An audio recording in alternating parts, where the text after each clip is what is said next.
pessoal, sejam todos bem-vindos a mais uma aula de biologia aqui pelo YouTube.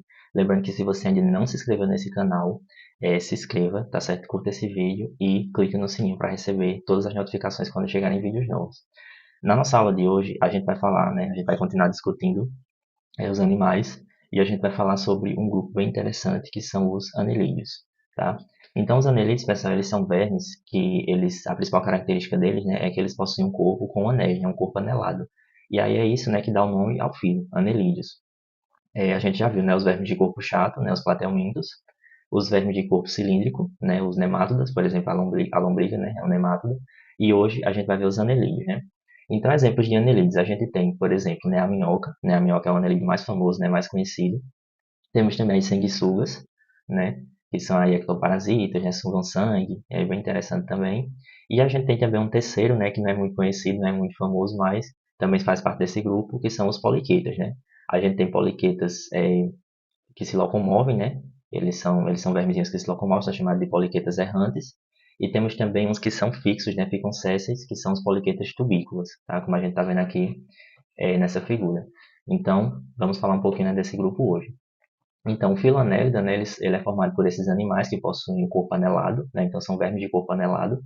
Por quê? Porque eles têm esses anéis, né, distribuídos aí ao longo do corpo, tá? Então veja que tanto na minhoca, como também na sanguessuga, né, aqui no poliqueta, ele tem o corpo dividido em anéis. Essa divisão ela não é só externa, é interna também, porque quando a gente vai analisar os órgãos internos desses animais, eles têm também uma divisão, né, uma repetição nos seus órgãos, né? Já a gente vai ver mais um pouquinho como é que funciona. Então anelídeos, eles são, né, vermes, são animais que possuem uma segmentação, tá certo, no corpo, ou seja, eles têm anéis que se repetem, né, ao longo da estrutura do seu corpo. E aí esse fenômeno é conhecido como metameria, né? O que é isso? A metameria ela acontece quando você tem partes, né, que se repetem no corpo dos animais. Por exemplo, a gente tem também metameria no nosso corpo, como é o caso, por exemplo, das costelas, né, da coluna vertebral, de alguns músculos. Tá? Existem animais que é muito nítido, né? Você vê, por exemplo, no peixe, né? Aquela musculatura dos peixes, né? Em formato de V. Aquilo ali também é chamado, né? Conhecido como metameria. Com relação à caracterização, né? Esses animais, eles são triblásticos, ou seja, eles formam três folhetos embrionários, né? No desenvolvimento, ectoderme, mesoderme e endoderme. Eles são celomados, né? Ou seja, eles possuem um celoma verdadeiro, tá? E também eles apresentam assimetria bilateral, né? Ou seja, são animais que você só consegue passar um único plano de divisão no corpo, formando o lado direito e o lado esquerdo. Com relação ao sistema, né, digestório, né, a digestão, eles possuem um sistema digestório completo, tá, desde a boca até o ânus, com vários órgãos, né, ao longo do tubo digestório, como a gente pode observar nessa figura aqui, ó. Então veja que ele tem o sistema digestório começa na boca, né, aí depois tem a faringe, né, essa dilatação aqui é a faringe, aí depois vem o esôfago, aí elas não têm estômago, tá, elas têm apenas essas duas estruturas aqui, que é a moela, né, e o papo.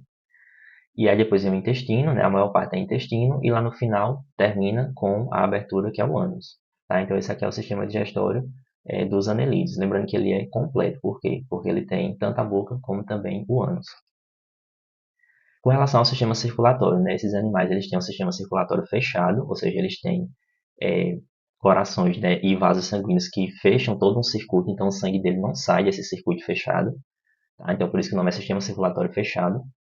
O sangue circula apenas, né, dentro dessa rede de corações e também de vasos. Então aqui a gente vê, né, como é que ela funciona. Ela não tem, os anelídeos eles não têm um coração só, né, eles têm vários corações, como a gente pode ver aqui ó, nessa figura. E aí esses corações eles se ligam, né, a vasos. Existem dois vasos, né, principais, um dorsal e um ventral, né, um na parte de cima do corpo do animal e um na parte de baixo. E desses vasos partem, né, capilares que se distribuem, né, ao longo do corpo. Tá? Então lembrando, circulação, sistema circulatório fechado. Respiração, né? Nos anelídeos a gente encontra dois tipos básicos de respiração. A gente tem, por exemplo, na minhoca, né, que ela é terrestre, mas ela vive mais em ambientes úmidos, ela tem a respiração cutânea e indireta, né? Ou seja, ela respira pela pele e ela não tem um órgão específico para respirar. Então ela não tem pulmão, ela não tem brânquias, né? Ela respira diretamente pela pele, né? Os gases entram e saem diretamente pela pele. Dessa forma, ela tem que ter a pele sempre úmida. Ela não pode ter a pele seca. Por quê? Porque a pele seca atrapalharia a respiração, tá? Então as minhocas elas têm, né, a respiração cutânea e indireta. Já os anelídeos, já os poliquetas, né, como eles são aquáticos, né, eles respiram por meio de brânquias. Então não dá para respirar pela pele, então eles têm, né, essas estruturas, eles têm brânquias, eles respiram com brânquias, respiração branquial. Na excreção, né, com relação ao sistema excretório, esses animais eles têm uma estrutura chamada de nefrídeos ou metanefrídeos, que é como se fossem os rins deles, né? Então eles utilizam esses órgãos para fazer, né, a eliminação das excretas. Então olha só como é que funciona. Esses nefrídeos eles têm uma abertura, né, que se abre aqui no celoma do animal, que é chamado de nefrostoma. Esse nefrostoma por aqui vão entrar, né, ele vai absorver ali as excretas, né, de nitrogênio, a urina, digamos assim, do animal. Aí vai passar por essa rede aqui, né, do órgão e se abre um porozinho aqui, né, na parede do corpo do animal que é chamado de nefridioporo. E é por esse nefridioporo que ele libera, né, as excretas. Então veja que não é um órgão só, são vários, né, em cada anel do corpo ela tem um. Em cada parte do corpo ela tem um nefrídeo, né, tanto do lado direito como do lado esquerdo, para fazer essa eliminação das excretas, né. Então aqui a gente tem o sistema excretor dos anelídeos. Com relação à coordenação, né, esse sistema nervoso, eles têm um par de glândulos cerebrais, tá certo? Aqui na cabeça. Ó, então aqui eles têm um par de gânglios cerebrais. Desses gânglios partem cordões nervosos, tá? Dois cordões nervosos, que são ventrais. Então, por exemplo, nos vertebrados o sistema nervoso ele é dorsal, ele é na parte de trás, nas costas. Nos anelídeos o sistema nervoso ele é ventral, ou seja, ele é na parte de baixo. E aí esses cordões eles se ligam a gânglios, tá certo? Ao longo do corpo. Então veja que ele tem dois pares de gânglios, um par de gânglios, né, em cada anel do corpo. Então veja que a metameria, ela não é só na parte externa, ela não tem só anéis externos, não. Na parte interna ela também tem várias coisas que se repetem, como é o caso dos nefrídeos, dos gânglios nervosos, tá? E aí desses gânglios partem, né, partem pares de nervos, né, que se prolongam por toda a extensão do corpo do animal. Com relação à reprodução, né? Os poliquetas, eles têm sexos separados, ou seja, tem o macho e a fêmea separada. Aí eles produzem os gametas, e aí os gametas saem pelos nefrídeos, né? Utilizam os nefrídeos para sair. E eles têm um desenvolvimento indireto, ou seja, do ovo do animal nasce uma larvazinha, que é chamada de trocófora. Essa larva, posteriormente, ela se desenvolve e se transforma num poliqueta adulto. Eles também podem se reproduzir por meio de brotamento, ou seja, eles também têm reprodução assexuada. Tá? Então eles podem se reproduzir de forma sexuada, formando gametas que vão dar origem a uma larva, ou eles podem se reproduzir também por brotamento, que é uma forma assexuada. Então aqui a gente tem, né, a larva troncófora, que é uma fase larval, né, dos poliquetas. Essa larva ela é móvel, né, então ela se desloca, e aí depois ela se desenvolve, podendo gerar tanto um poliqueta tubícola, como também um poliqueta errante. Tá? Então aqui a gente tem, né, os poliquetas, eles se reproduzem de forma tanto assexuada como também sexuada. Já nas minhocas, as minhocas elas têm algumas diferenças, né, com relação aos poliquetas, que as minhocas elas são hermafroditas, né? Então não existe minhoca fêmea nem minhoca macho. Todas as minhocas elas possuem os dois sexos, né? Ou seja, elas são hermafroditas. Só que mesmo que ela tenha os dois sexos, ela não consegue se reproduzir sozinha. Ela sempre precisa de uma outra minhoca para se reproduzir. Então veja que a minhoca ela não tem reprodução assexuada. Ela tem sempre reprodução sexuada, mesmo ela sendo hermafrodita. Tá? Então as minhocas elas têm gônadas, né, permanentes, ou seja, ovários, né, e testículos, e aí elas produzem, né, os gametos, espermatozoide e óvulos que saem por orifícios genitais. O desenvolvimento é direto, né, ou seja, do ovo já nasce uma minhoca, né, igual à adulta, apenas em tamanho menor, né, que vai posteriormente crescer e se desenvolver, então elas não têm larva. Elas são hermafroditas, né, ou seja, elas possuem os dois sexos no mesmo animal, mas elas não fazem autofecundação, né, ou seja, elas não têm a capacidade de se reproduzir sozinhas. Elas precisam, né, obrigatoriamente de uma outra minhoca para fazer a fecundação. Dessa forma, a gente diz que a fecundação dela é recíproca. E aí, os dois indivíduos se unem e cada um transfere espermatozoides para o receptáculo seminal ou espermateca. Depois, os animais se separam e os óvulos são lançados, né, em uma cápsula, né, como a gente está vendo aqui nessa figura. Ó, então, veja que aqui a gente tem uma minhoca e outra minhoca também, né? Ambas têm tanto a parte masculina como feminina. E aí, o que acontece? Ó, uma deposita espermatozoides no receptáculo da outra e também recebe espermatozoides no seu receptáculo. E aí depois, ó, se formam os ovos são eliminados, né? Nessa cápsulazinha aqui que elas têm, né? Nesse casulo. E aí esse casulo ele se desloca, depois ele se solta e forma tipo como se fosse um ovo, né? E aí depois desse ovo vão se formar as minhocas e elas vão sair, né? Os filhotinhos, né, das minhocas vão sair e vão se desenvolver, se transformando em adultos. A fecundação é externa, os ovos desenvolvem-se no casulo e depois são depositados em terra úmida, né? As sanguessugas também são hermafroditas, né? Assim como as minhocas.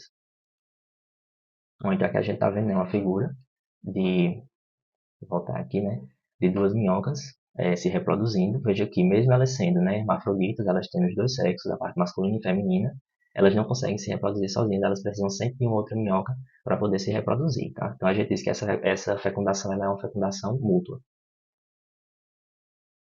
Os grupos, né? Os anelídeos eles se classificam em três grupos, né, principais, que são os poliquetas, os oligoquetas e os hirundíneos, né? Então a gente vai ver quem são os representantes e algumas características, né, de cada um deles.